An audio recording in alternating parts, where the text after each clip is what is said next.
আরে বিন্দু মাসি যে কি খবর? আপনি তো আর এখন বিন্দু মাসির হাতের পান খেতে আসেন না, তাই বাড়ি বয়ে আপনাকে পান খাওয়াতে এলাম। সম্পর্কটা এখানেই শেষ করে দিলেন সামন্ত মশাই? এ তুমি কি বলছো মাসি? তোমার সঙ্গে আমার সম্পর্ক কি আজকের? আমি আগে যেমন তোমায় ভালোবাসতাম এখনো তেমনিই ভালোবাসি। এর চেয়ে বেশি বলার আগে আপনার লোকদের সরে যেতে বলুন সামন্ত মশাই। দেখলে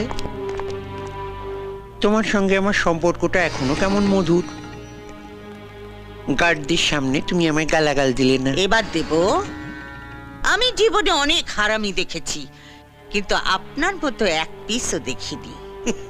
এই যে সাদা ধুতি পাঞ্জাবি পরে মন্ত্রী হয়ে হিল্লি দিল্লি ঘুরে বেড়াচ্ছেন, কার জন্যে? আমার জন্যে।